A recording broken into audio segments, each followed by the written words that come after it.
Good morning po Sir Rapi Tulfo. Humihingi po ako sa inyo ng tulong na gusto ko na po makauwi ng Pilipinas. Pinagbantaan na po ako ng amo ko na pag daw po may tumawag pa po sa kanila na kung sino-sino na about na agency po, ganun daw po, patay daw po. Natakot po ako, sir. Ano po yung mga naranasang pagmamaltrato nitong si Jinky? Si Jinky po kasi sir, lagi kaming naka-on call niyan sa cellphone. Okay. Kasi kahit nasa trabaho po ako, naka-on call kami kasi lagi ko naririnig yung pang-ano ng amo niya. Kada umaga, pag sinisermonan ulit agad siya. Na-witness nyo, kumbaga? Oh sir, kasi po, yung cellphone ko po, naka-on call kami. May isa po akong cellphone dun sa pinsan ko. Ginagamit ko po yan yung pang video para kung ano yung naririnig ko ron, pero naka-off cam po siya. Kung anong naririnig ko dun, para alam ko may pruweba po ako na kung anong ginagawa sa kanya kahit naka-off cam po. Ma'am Jinky, no, interesado lang po kaming malaman kung ano po ba yung mga pagmamaltrato na ginawa sa inyo ng inyong amo dyan? Sabi niya po sa akin, ako daw po yung kumuha ng pera kasi ako daw po yung nagpadala ng pera sa amin. Sabi ko, pera ko po yun. Yung pera na po yun is utang ko po yun. Utang ko po yun dito sa Kuwait. Tapos yung pera po sa sahod ko. Tapos yung nanay po ng amo ko nakatayo po ako sa upuan kasi galing po sa pag-grocery yung amo kong babae. Kinanon po ako. Tapos lalaglag po ako dun sa upuan. Kaya po may pasaakot sa may bandang hita po noon. Sa sobrang takot po. Usap-usap na po sila ng amo kong lalaki. Hindi ko po alam kung ano po yun eh. Basta narinig ko na lang po. Hindi ko po alam kung saan po ko dadalhin.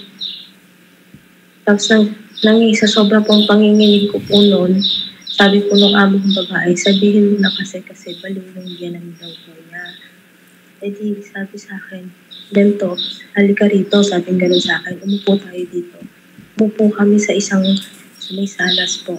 Pagkaupo po namin, sabi sa akin, sabihin mo na ikaw ang kumuha. Tapos yun nga po, napaamin po ako sinabi ko po na ganito na, sige po, ako na lang po yung kumuha. Kasi hindi ko naman po kumuha. So pinilit po kayong akuhin na kayo yung kumuha nung nawalang pera? Opo. Okay. And then, aside from that, no, may pananakot po ba na ginawa sa'yo? Kasi kanina, ang banggit nyo, parang there was a threat to your life. Opo. Sabi po sa akin ng amo kong babae nung Lunes, sabi kapag daw po may tumawag pa daw po sa kanila na agency ko or kahit na ano po, ganun daw po. Okay. Ma'am, so tumawag na po pala sa kanila, no, yung agency po ninyo? Yung sa Pilipinas po. Opo, ma'am, ano po yung naging action nila aside from calling your employer? Nag-report po yung boyfriend ko sa OWA. Sinumbong po ako ng agency ko po dito sa Kuwait. In-inform po niya yung amo ko. Kaya simula po noon, lagi na rin po ako pinag-iinitan at kung ano-ano na po yung ginagawa sa akin. Muntik-muntika na nga po sa akin ihagis yung mainit na mantika. Okay, so hindi na nga talaga maganda, no? Yung pagtatrato sa inyo dyan. And napapansin ko, Shari, no? Si Ma'am Jinky bumubulong, no? Parang takot na takot, no? Dito sa pagtawag sa atin. Pero Ma'am Jinky, so ano po yung gusto ninyong mangyari ngayon? Gusto ko na lang po sana is makauwi po ako kasi ayoko pong, sa totoo lang po, ayoko pong makatulad sa ibang OFW na uuwi po malamig na po yung katawan. Hindi mangyayari po yan, ma'am. Hindi po mangyayari. Pero minsan na po ba kayong napagbuhatan ng kamay, ma'am? Never naman po akong pinagbuhatan. Ito lang po yung nangyari po yun. Tapos lagi na lang po nalalakad sa akin mga alaga ko po. So lahat na sila, buong pamilya na? Ginagawa po sa akin ng amo kong babae. Pag nagagalit po siya, ihahagis po sa akin ng kung ano po yung may ihahagis niya po tulad ng plato, kawali. Tapos kung ano pong mga salita po nila yung sasabihin sa akin. Okay. Well, I think kailangan na ma-extract itong si Ma'am Jinky dyan sa employer niya. I don't think she is safe dyan pa sa kanyang employer. Ayan, good afternoon po muli, attorney. Ito po, nakakausap po natin ngayon ang isa nating OFW sa Kuwait. Attorney Sherry, ano kayang tulong na pwede nating maibigay sa kanya? Kasi I don't think she is safe doon sa kanyang employer ngayon. Yes, Attorney JB. Actually, nung in-inform po ako ng staff niyo po about this kanina, kinoordinate na po namin ito sa aming welfare officer. And total lang dyan si Jinky, paki-confirm lang, according to our welfare officer, nakausap niya po mismo si Jinky. At ang sinabi niya sa aming welfare officer, di naman daw siya sinasaktan ng kanyang amo, at nakausap na rin ang kanyang live-in partner na nagrereklamo at nagpadala ng pera, yung ating OFW si Jinky. And then it was also reported to us na actually meron na po siyang flight details So para umuwi ng Pilipinas. Kasi per our database, ang kanya pong kontrata ay matatapos ng September 29, 2024. And then meron na rin pong binigay po na flight details po para po sa kanyang repatriation. So na parang ang nakalagay na dun sa flight details, Attorney JB, is November 1 ang kanyang scheduled departure and estimated arrival sa Philippines November 2 po. Okay. Ang concern ko lang po dyan, Attorney Sherry, kasi right now, I think na-observe naman natin dun sa nagiging demeanor nitong si Ma'am Jinky na she does not feel safe. So ngayon, September 18 pa lang, no? So if November 1 po pa po natin siya pauuin, baka hindi na umabot. Baka may mangyaring masama. Yes, Attorney JB, I understand the urgency. Kaya lang po, gusto ko lang i-confirm po ni Jinky yung na-report po ng welfare officer namin. Kasi nung tinanong po siya, ang una po kasing concern. So kung totoo na sinasaktan, so tinanong po yung ating OFW. Dahil kung hindi po, knowing po, yung mga tao po natin sa Kuwait, magpo-police assistance kagad po yan or magpapile kagad yan ng kaso. So, syempre po, ang una po, ibabalidate muna. So, tinawagan po siya kung pwede po pa-confirm po sa kanya. Sige po. Para we can relate to our welfare officer. Yes po. Ma'am Jinky, eto, gustong i-verify po ni Attorney Sherry Malonzo ng ating OWA if meron po bang nangyaring pananakit po sa inyo? Ayun po, yung kinuwelyohan po ko, tapos tinulak po ko pa baba dun sa upuan. Kaya po nagkaroon po ng pasayang sa may bandang hita ko po. Tapos, yun na po yung huling pananakit po sa akin, and then yung mga alaga ko na lang po, syempre bata, naintindihan ko po yun, bata po yun. Pero sa akin lang po, nagsisinungaling po pag sinusumbong ko po yung alaga ko sa magulang, nagsisinungaling po, binabaliktad po, ako daw po yung nananakit. Doon po ako nag-start na matakot din po kasi kinakampihan po nila yung anak nila. Ma'am, gusto lang natin pong matanong sa inyo, ano po yung update, ano na yung efforts ng ating agency doon sa sitwasyon ng OFW na si Jinky Gased? Attorney JB, good afternoon. Unang-una po, nung nalaman ko po na nag-chat po kaagad si Jinky sa akin, nung time na pinaamin nga po siya nung employer niya na kinuha niya daw po yung 70KB. Ngayon, sabi ko nga sa kanya, bakit mo inamin? Kahit sana dikdikin yung kamay mo, hindi mo na lang sana inamin kasi binidyohan ka pa nila. Sabi ko, pero sige, sabi ko, kukontakin ko po yung may-ari ng agency dyan sa Kuwait. Ngayon po, ang sabi naman po nung secretary ng agency, wala na daw po siya doon sa agency na yun dahil nga sa pagban ng Kuwait, nagsarado na rin daw po yung agency at hindi na daw po makontak yung may-ari.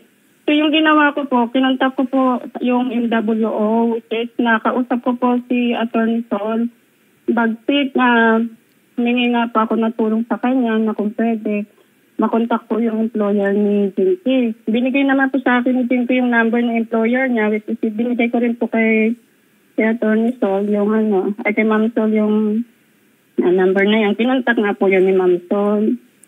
Tapos, everyday naman po, nagchat kami ni Jinky kahit sa hating gabi or madaling araw. Pag nagchat po siya sa akin, i-reply ko. Kasi siyempre worried din po ako sa nangyayari sa kanya.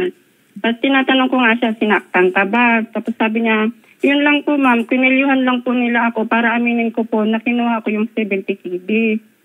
Ang ko naman dun sir, sabi ko, nagpapadala naman yung pamilya niya yung employer niya sa pamilya niya. Dapat yun, doon na lang po niya pinadala niya sa boyfriend niya. Doon na lang sana usap sa employer niya para hindi po siya napagbintangan. Kaso po, ginawa niya po kasi, kinausap niya po yung driver na Indiano para ipadala po yung pera. May Kaya ganun po, palang anggulo dyan. Ganun po yung anggulo. Kaya po, yung nagsumbong na po yung driver na Indiano sa madam niya na nagpadala nga daw po siya ng pera dun sa boyfriend niya, nagalit yung madam niya kasi yun din daw yung pagkakataon na nawala yung 70 KB. Kaya po kinelyuhan siya para umamin siya. Tapos binibidyo po siya habang kinikwelyuhan siya para lang umamin. Kaya sabi ko sa kanya, hindi naman sa paninisi sa yun, pero mali yung ginawa mo na inamin mo yung hindi mo naman ginawa. Pero ganun pa man po, sir, patuloy pa ako na nakipag-communicate sa MWO kay Ma'am Sol. Dito, sana maintindihan ninyo, ang concern namin dito ay sana manatiling ligtas ang ating pong OFW. Now, we appreciate all the efforts that you've done. Kayo po ba yung nag-book ng November 1 na flight niya? Hindi, sir. Yung employer niya yun, sir. Kasi sabi ko, humingan mo ng ticket yung employer mo kung talagang pauwiin ka niya. Ang employer niya po, nag-base po kasi doon sa ikama niya, na which is yung ikama niya matatapos ng November 1. Kaya doon po nag-base yung amo niya para mag-book ng ticket niya. In fact, sir, naging na rin ako ng visa sa mga kaibigan ko dyan sa Kuwait para pupunta ako ng Kuwait. Which is na-approve naman po, kahapon lang na-approve yung visa ko para pupunta ako ng Kuwait. Okay, Kahapon din po sinend sa ating nila Jinky yung ticket nga na galing sa employer niya na November 1 na po daw yung flight niya. Okay. Sige, if lilipad po kayo doon sa Kuwait, Ma'am Margie, well, we appreciate that, no? At least pag nandun kayo is mas mamomonitor ninyo yung sitwasyon at mas makakatulong po tayo. Pero I suggest po sana, no, if yung agency po ninyo ay kayang makakagawa ng paraan na mag-book ng mas maagang flight pabalik ni Jinky, and we will coordinate din, no, kung possible sa ating OWA, mas mabuti po sana yon kasi the way I see it, even Ma'am Jinky is not comfortable. Hindi na siya safe doon. Nakausap ko naman po kanina si Jinky. Sinabi naman po siya, nag-voice message naman po siya sa akin na, Ma'am, okay naman po ako sa November 1 na flight kasi para matahimik na lang daw. Sabi niya, yun yung sa voice message niya, okay na daw po siya sa November 1. Sabi ko nga, bakit pumayag ka ng November 1? Sabi niya, kasi ma'am, sinabihan niya ako na pag may tatawag pa daw ng mga taga-agency or any government officials daw po. Ma'am Margie, eto po ha. Sa akin lang naman, yung mga sinasabi po sa inyo ni Ma'am Jinky, like kanina, nabanggit po niya sa inyo na na-video siya, kinekwelyuhan, kaya napaamin siya. Okay na sa kanya yung November 1 para matahimik na lang. Ma'am, let's not take them as is, ha? Kasi I understand yung mga statements na yon, they come from a person who is already intimidated dun sa mga circumstances. Baka nasabi na lang niya yon para lang matahimik na, matigil na lang. Pero yung alam niya sa sarili na niya na yung pangangailangan niya is makauwi na ngayon. Ma'am Jinky, do you still feel safe dyan sa employer ninyo? Kasi matagal pa yung September pa lang, matagal pa yung November 1. Totoo lang po, hindi ko na po alam eh. Hindi niya na... alam niyo po yung kaba po dito, nandito po eh. Yung kaba, yung takot. Tapos pag matutulog ka po, yung ano po nila nasa pares na. Pag natutulog po ako, yung sigaw po nila sa akin, yung ano po nila sa akin. Ano po eh, nandito po eh. Hindi po na alis. Attorney Sherry, eto po no, yun nga po, no, binerify naman kanina ni Ma'am Jinky kung ano yung mga instances ng maltreatment po sa kanya. Pero I think ang material din na i-consider natin is yung meron ng strained relations between her and the employer. And meron nga pong threat to her life and to her safety. Sana, no, kung ano pong pwedeng may hatid ang ating OWA sa kanya, in coordination din with ito kay Margie Sacote ng kanyang agency, sana makuha natin siya agad-agad. Yes po, Attorney JB, noted on this, and we will relay this right away po sa aming welfare officer. Ayan. So para po, I agree po, medyo matagal pa po yung November 1. Opo. So ipapatid po namin to kaagad para po mas mapadali po yung kanyang repatriation. Dahil nga takot na rin po siya eh. So, kung hindi na po safe ang pakiramdam ng OFW natin, so we must act on it po right away po. So we will do our part, Attorney JB. Ayan. Ma'am, attorney, thank you ha. Malaking ikakapanatag po ng loob ng pamilya ni Jinky at itong kanyang boyfriend dun sa commitment po ng ating OWA. So, ayun po, no, ibibigay na lang din po natin yung coordination information para magiging mas mabilis yung pag-asikaso natin kay Jinky. Yes, may flight details naman na po siya, no? Tama po, attorney, na siya po ay may flight details na po pauwi ng Manila. Pero sa ngayon po, i-work out po natin na ma-rescue na po siya doon sa amo niya. Nasa mo lang loob mo dyan.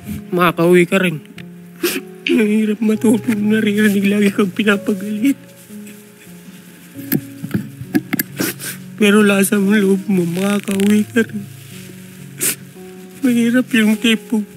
Naririnig ko yung ganun, tapos wala akong magawa para ipagtanggol ko eh. Masakit, kinikimkim ko na lang. Para sinisisi ko lang sarili ko pag naririnig kung ganun nangyayari sa'yo. Kasi hindi lang alam ng agency mo kung ano na lang sasabihin. Hindi kasi nila naririnig tuwing gabi, umaga na ganyang ginagawa sa'yo. Pero lasa mo lang loob mo. Makakauwi ka rin. Sige po. Kayo po, Ma'am Jinky. May message po kayo sa akin na kasama niyo po, ma'am? Ayun lang po. In God's will po. Gusto ko lang po talaga makauwi. Ayun lang po. Salamat. Maraming salamat sa iyo.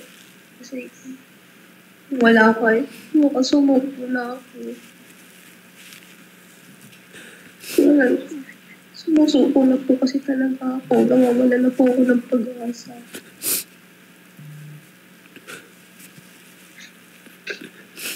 Sige po.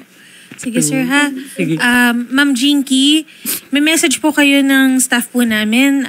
May isang staff po kasi si Marnie po, tututok po sa inyo, ma'am. Kakamustahin po kayo from time to time. Kakausapin po, of course, si Ma'am Margie at gayon din po si Attorney Malonzo. And i-expect niyo, ma'am, nakasama niyo po kami sa pagsundo sa inyo dito sa Pinas, ha? Maraming salamat po. Opo, wag na po kayong mag-alala. Basta nandito na po kay Idol Raffy yung reklamo po ninyo, ma'am. Hindi na po namin kayo pababayaan, ma'am, ha? Yun naman po ang pinaka-priority po ni Idol Raffy and of course ni Congresswoman Jocelyn Tulfo, yung kaligtasan ng mga OFW po natin. Okay po? Salamat po, ma'am. Lakasan nyo lang po yung loob po ninyo, ma'am, ha? May anak po ba kayo? Okay po. Sige po. Magandang hapon po, Ma'am Jinky. Huwag niyo pong ibababa yung linya. Kakausapin po kayo ng staff po namin. And Sir Yunel, kausapin po kayo ni Marnie, ha? Salamat po. Magandang hapon po.